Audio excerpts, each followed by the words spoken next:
Irminne Van Dyken. You guys know me on my channel, Out of the Doldrums. I'm here today. I have such a treat. I have the distinct pleasure of speaking with Brooke Goldner. You are board certified in 2 specialties, is that right? Psychiatry and neurology. Yeah. Awesome. That's really cool. So anyway, for any of you who don't know who Brooke Goldner is, we'll attach some links below so you can check out her website, her program, all that stuff. But the second I heard about you, I was just so fascinated with your whole story, how you overcame lupus and reversed it with food. Absolutely. Yeah. Can you tell us just a little brief story about that? Yeah, absolutely. So I actually was diagnosed with lupus when I was 16. And so at the time I had kidney failure, stage 4. So your doc, membranoproliferative nephritis, so it's the most aggressive kind. Right. At the time, this was back in the early 90s, so we didn't have all the fancy meds, the Plaquenil and the Cellcept. So it was high-dose steroids was really the mainstay of treatment. But back then, it wasn't going to be enough. So the doctors told me, hey, you're going to be in kidney failure within 6 months, and you'll either be on dialysis or dead, or we can try an experimental new treatment, which is using chemotherapy. So, nowadays we use chemotherapy for lupus. Usually, you'll get 3 or 4 treatments, maybe at a time, to try to see if we can shut off the immune system, right? In cancer, it's an accident. Like, you're trying to kill the cancer, and then their immune system shuts down, and then they die of an infection. Right. Well, they were thinking, what if we reboot the body? Like, if your immune system used to work, and we shut it off, maybe it's like your computer, when we turn it back on again, maybe it'll work. Makes sense. But they didn't know how much to use. And so every time I would do chemo, and then they'd stop it, and then my kidneys would start to fail again. So I actually did it 2 years straight. Oh, boy. So from 16 to 18, I was doing chemotherapy and taking high-dose steroids and a bunch of other pills, and just trying to get through high school. Yeah. That must have made you feel great. It was awful. Oh. Yeah, it was basically, so I'd get chemo, and then I would pretty much not be able to eat for a week. And then a week of just being afraid to eat. Yeah. And then I'd probably start getting my strength up by the end of the 3rd week, and then I'd have one good week, and then it'd be back. Start over again. Oh. Yeah. But it just, for me, I stayed focused on purpose and passion. I just wanted to do something with my life. And I always think of the gift of lupus. I think there's gifts that we get. And so for me, I learned that none of us know how much time we have, but we can absolutely choose what we do with our time. Absolutely. And so I just really focused on, I loved learning, and I love sciences, so I just read my textbooks while I was home sick, and I still graduated in top of my class, got scholarship to Carnegie Mellon, I just, kept going. And my last chemo was a week before I started college. Wow. So I was like, freedom! I can go to school and not take any medicine, I took steroids still, but yeah, so that was just my life, and it was just, I accepted it. I didn't let it hurt me emotionally. I just kind of accepted that this is what I did and this is what I had to do. And I was okay. I maintained a remission until medical school. They tell you the stress of medical school. Well, yeah, when you have lupus, they'll tell you always avoid stress and get enough sleep. Yeah. So, not gonna happen. No. Yeah. So by the time I was in medical school, I started getting mini strokes because I developed new antibodies that were forming blood clots, antiphospholipid antibodies. Right. So I had a few TIAs. I was getting double vision, and I collapsed in one of the clinics, and yeah. So that was my drama with lupus. But like I said, it wasn't something that I just kind of dealt with each thing as it came, and just figured, okay, not everybody gets to. We don't get to choose our health or anything like that, but we can choose our purpose. Totally. And I just thought with whatever time I had, I'm just going to be a doctor, I'm going to help people, and that'll be enough. I can't have kids, I'm not going to live long, I'll probably be disabled by my 40s, but I can do something that's, going to help people, and that'll be my legacy, and that'll be enough. Wow. And so, that was... Wow. So guys, how we talk about gratitude practice and how important it is? I would say that this is a shining example of gratitude. Yes. Even in the depths of what you were going through, you were very grateful. Well, yeah, I had great examples for that. So my grandparents are Holocaust survivors. And so my mother came in on a boat through Ellis Island after the war. Oh my gosh. So my grandparents taught me that every day you wake up is a good day. And my grandmother, to her dying day, she lived till, I just lost her last year at 99. She used to tell me all the time, I'm a lucky girl. So she's a Holocaust survivor. She lost so much of her family, starved and was abused during the war, but felt lucky and truly did, because she just, she was free. She had family, and that was enough. And so I was raised with that, I woke up, I was free, and so what? I had arthritis. Yeah. But I was still here, and I was happy to be here. Wow. That's incredible. So in the midst of all this, somehow you cured yourself accidentally, kind of? Oh, definitely accidentally. You know, How did people this ask me all happen? the time, they'll say, you know, how did you figure out how to heal lupus or reverse lupus? Yeah. I was like, I wish I could say I was this brilliant genius that figured it out. You know, like I did genetic research at Carnegie Mellon. I did all sorts of stuff. I thought maybe I'd come up with a cure. Then I realized I hate doing research and sitting in a lab with test tubes by myself and all that stuff.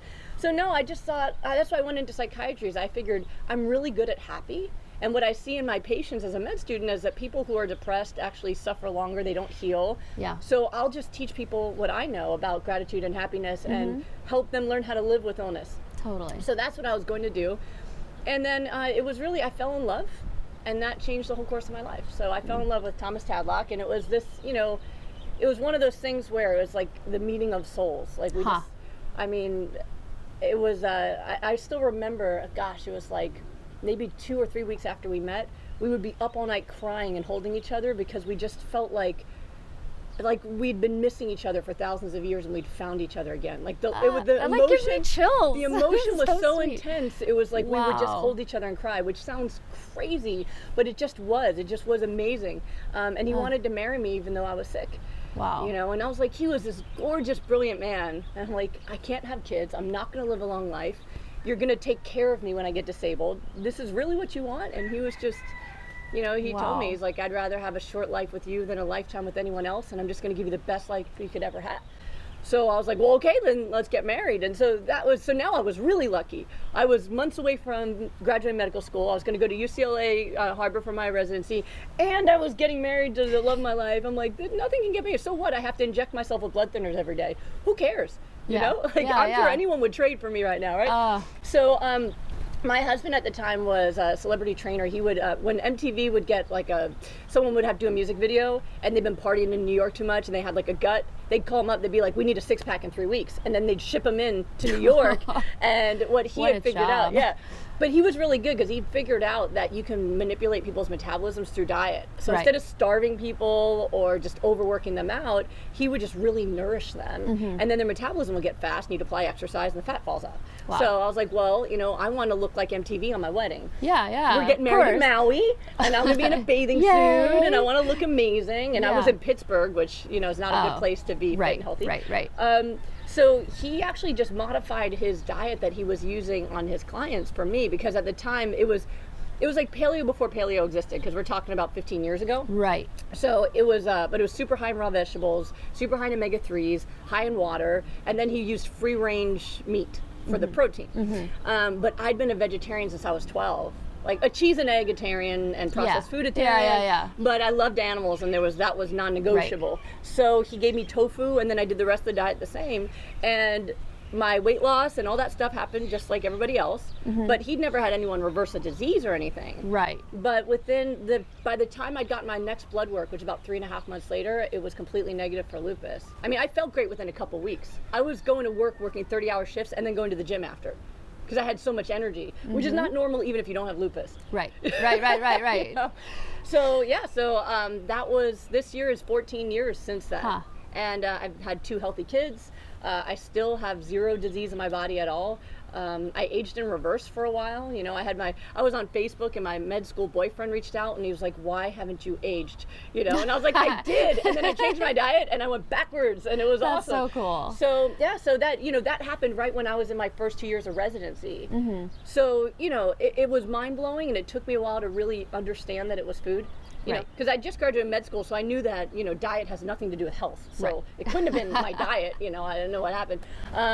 But after a few years, and especially after having my first son and still being lupus free, is when we realized, wait a minute, you know, something changed here. And we went and studied the science, and I'd never heard of plant-based medicine, we created it ourselves without knowing independent of everything. Wow. Yeah, and we realized that we'd accidentally created the most anti-inflammatory diet possible. That's so cool. And then we started applying it to test studies, and over the past decade, we've reversed autoimmune disease in thousands of people all over the world just using our nutrition plan. So autoimmune disease, we're talking not only lupus, but like rheumatoid arthritis, multiple sclerosis, scleroderma, Sjogren's, mixed connective tissue disease, you name it. Wow. Yeah. That's and some of them I do myself, and others just read Goodbye Lupus, and I just get messages from people saying, like, I read your book and I don't have lupus anymore, and so it's like, yay. Is that rewarding? Oh, it's amazing. Yeah. I mean, I teach my protocol for free online. Like, I don't hold anything back from people because I know that they need the information. Wow. Yesterday, so the day before yesterday, I was teaching in Honolulu. And a woman came up to me and said that her sister got lupus at 18 and was dead at 40. Wow. And she was just hugging me, and I got it at 16, I'm 42. Yeah. Like that is the trajectory, and it kills young people, and it causes so much suffering. Right. And I have the answer. So I'm a bit manic about getting it out there. I could see why, and especially because you've personally, I don't know, it's touched you so personally. That's Well, it's the gift of lupus. So I got to experience that and overcome it, and now I get to share the gift with everybody else. So I'm actually very grateful for the entire journey. Yeah. Wow. So we talked a little bit about the protocol. Lots of fruits, vegetables. No fruits, just vegetables. Yeah, no, high raw vegetables. Okay. So I'm talking like cruciferous vegetables, dark leafy greens. Okay. Fruits are, 25% or less. I use them for flavor because most people get mad at me if they can't have some fruit. Yeah. Like I didn't eat any fruit when I healed. I'm actually one of those people that doesn't really like fruit. Right. I'm So it was like all greens. Yeah, I ate like tons of broccoli and all that stuff. Cool. All day long, like 10, 12 cups a day I'm talking about. Wow. Yeah. So like I had jaws of steel. I could have like bitten through a car door. Yeah. I love it. And high omega-3s, I use flaxseed chia seeds because that creates the anti-inflammatory immune system. And then hydration, you can't heal without water. And most people are severely dehydrated. So those are the basic tenets. And it's a lot of water, right? Like you're talking like 96 ounces to a gallon. Okay. Yeah. Wow. Yeah. And the way I figured out is most people don't really like to eat veggies. So I figured out, when my husband and I figured out the smoothie solution, probably about 9-10 years ago, where if you put it on a blender with a little bit of fruit, then and put a straw in it, people will drink it. People who aren't as dedicated to me to eat that much salad a day, they just literally drink it all day long, and their health gets better, and it works. So, wow. Yeah, and we give out free recipes online and everything. That's awesome. Yeah. So back to the omega-3. So you talked about chia and flax seeds. Seeds whole, correct? You're not talking about oil or anything like that? So if you're using the flax or chia seeds, you just have to grind them up per order. You don't want to grind them in advance. Sometimes people buy... Right, because they go rancid. Yeah, well, the omega-3s oxidize really rapidly when they're exposed to air. So, but if you put it in a smoothie, it's not exposed to the air, it's mixed in. So that's the best way to go, is to just mix it right into the smoothie. For some folks, a lot of folks, their guts are so weak they can't handle fiber. Yeah. So between all the veggies and then all the thick fiber from the seeds, sometimes they get constipated. And in those cases, I'll tell them to use the cold pressed refrigerated flax oil. It's the only oil they're allowed to use because it actually accelerates their healing. It's not like other oils that make them sick. Right. So also with the fiber intake and the constipation, I do think hydration is important too. So as long as you're like adequately hydrated and you're still having issues, I could totally see. Yeah, well, the amounts that I make people have. Tons. Yeah. So how many grams of fiber would you say, like on average a day? I don't even know. Upwards of 90, 100 maybe? Yeah, I've never even calculated it. It's basically I would be interested to calculate as people are willing to consume. But there are, most folks, you fill them up with that much fiber and water, they're pooping like 5 times a day. Yeah. But there's some people that their guts are just, the musculature is just so weak, and it just sits there, and they get so the flax oil also lubricates the bowel a little bit and helps it move along. So that's great. Over time, I've gotten good at identifying the little problems, and because I do rapid recovery groups where 30 people at a time work with me, and I check on them every day and make sure they're doing it right. Wow. And then identify any issues and problems and fix them right there. So I'm ready for any issue that comes up, and that's a common one. For sure. What other issues do you see come up as people transition?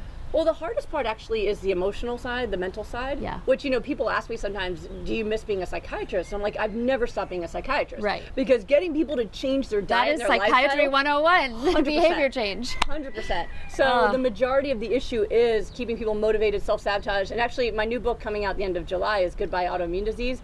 And it's everything I've learned over the past 10 years of doing disease reversal, specifically the case studies of all the different diseases and the things that stop people and how I got them through it. So motivation, self-sabotage, self-care, meditation, all the different things that people need to do to get themselves in the emotional state they need to, addressing addictions, because people go into withdrawal and severe cravings, and then they lie to themselves like, oh, I'm craving chicken, I must need protein. I'm like, no, you're an addict and you're in withdrawal and you want the dopamine high. So how about going for a run instead? Right. How about making love to your partner? You can get dopamine in a lot of ways. Totally. But they they can't, their brain is not going to allow them to do what they need to do, or they're not good at, you know, they don't want to offend anybody, or, you know, they don't want to get up and go to the bathroom, you know, all this kind of stuff. You know, people feel self-conscious, you know, like one of the people in my group just wrote to me, I'm going to go on a plane, can I not drink as much water so I don't bother people?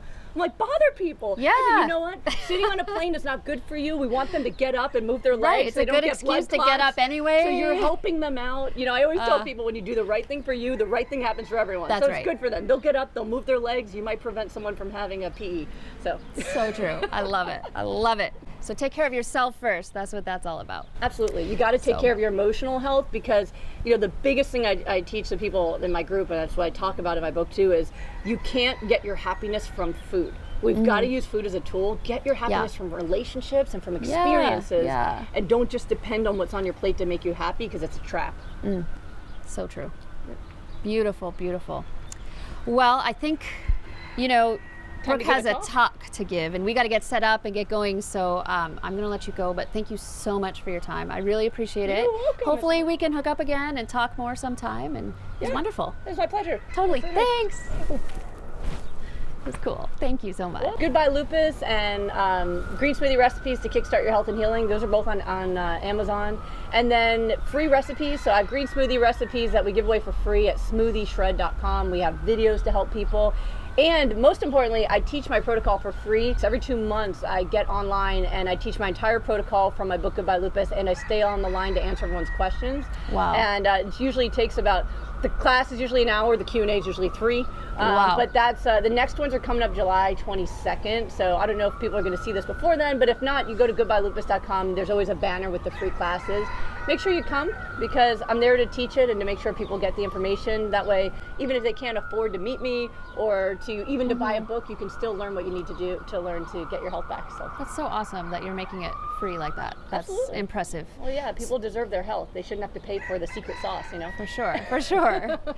So your new book is coming out when, though? July 31st. Okay, and can we pre-order it anywhere? Or? No. I haven't fully put it out there yet, but it's going to be soon. Yeah. Awesome. Yeah, so we'll keep an eye out for it. Yes, sure. yes. I'm excited. So this one has been.